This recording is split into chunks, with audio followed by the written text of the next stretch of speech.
Hey guys, welcome back to one more mini blog. నేనైతే ఈరోజు ఇంట్లోనే హోమ్మేడ్ ఆయుర్వేదిక్ ఆయిల్ ఎలా చేసుకోవాలో చెప్తాను. ఫస్ట్ దీనికి కావాల్సిన ఇంగ్రీడియంట్స్ ఏంటంటే అలోవెరా, ఆమ్లా, రోజ్మెరీ, లవంగాలు, మెంతులు, నల్ల జీలకర్ర, మందారాకులు, వేపాకులు, కరివేపాకులు అన్నమాటగా నేను తీసుకుంది. ఇదైతే 300 ml పారాషూట్ ఆయిల్ అన్నమాటగా. నేనైతే పారాషూట్ ఆయిల్ వాడతా కాబట్టి నేను పారాషూట్ ఆయిల్ తీసుకున్నారు. మీరే ఆయిల్ వాడతారో అదే ఆయిల్ మీరైతే తీసుకోండి. ఎందుకంటే రెగ్యులర్గా ఒక ఆయిల్ వాడడం వల్లే స్కాల్ప్కి మంచిగా యూజ్ అవుతుంది. నేను ఇంకా ఆ డబ్బాలో ఉన్న ఆయిల్ అంతా ప్యాన్లోకి అయితే మొత్తం తీసుకున్నాను. దాన్ని అయితే మీడియం ఫ్లేమ్లో బాగా మరగనిచ్చాను. అది బాగా మరిగాక ఫస్ట్ అయితే ఈ మందార పూలు అయితే వేసాను. ఈ మందార పూల వల్ల యూజ్ ఏంటంటే మన స్కాల్ప్ని నీట్గా ఉంచి స్మూత్ అండ్ షైనీగా చేస్తుంది అన్నమాటగా. ఇంకా అవైతే ఫస్ట్ బాగా మరగనిచ్చాను. దాని తర్వాత నేనైతే ఆమ్లా అయితే వేసుకున్నాను. ఆమ్లా, అలోవెరా, రోజ్మెరీ, లవంగాలు ఇవన్నీ అయితే ఒకేసారి వేసుకున్నాను. ఇవి అన్నిటి వల్ల రోజ్మెరీ అనేది ఆయిల్లో వాడటం చాలా మంచిది.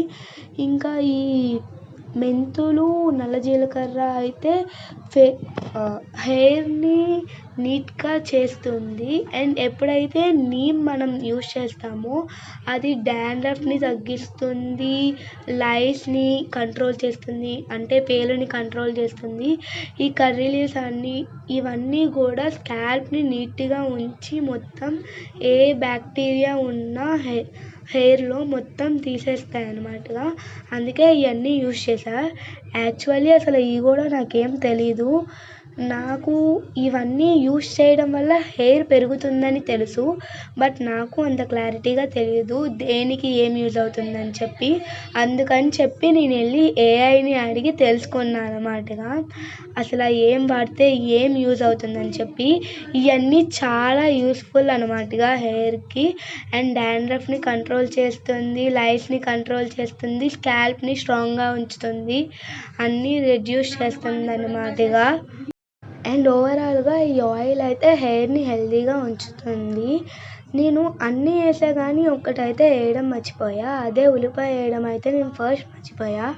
అండ్ మధ్యలో అయితే వేసి ఇంకా దాన్ని కూడా కలిపేసి మొత్తం ఇవి బాగా వేగిపోయేదాకా ఉంచాలి. అంటే మాడిపోయి నల్లగా మారిపోయేదాకా ఉంచాలి.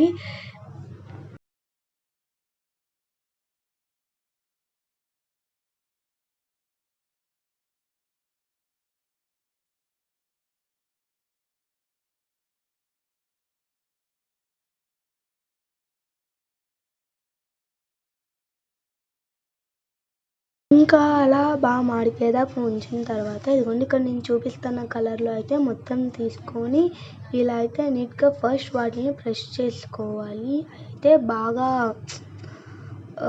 డ్రైగా అయిపోతాయి అన్నమాట. ఇక అంటే ముట్టుకుంటేనే విరిగిపోతున్నట్టు అలా అయిపోయేదాకా మొత్తం ఉంచుకొని దాన్నంతా ఒక కాటన్ క్లాత్లోకి తీసుకోవాలి. ఇంకా దాన్ని తీసుకొని దాని నుంచి మొత్తం ఆయిల్ని అయితే సపరేట్ చేయాలన్నమాటగా. అంటే అందులో ఇప్పుడు దాకా కాల్చిన వాటిలో చాలానే ఆయిల్ ఉండిద్ది ఎప్పుడైతే మనం దాన్ని ప్రాపర్గా చూస్తామో. ఇలా మొత్తం నీట్గా ఒక గిన్నెలోకి తీసుకొని వేరే బాటిల్లోకి మీరు మార్చుకోవడమే.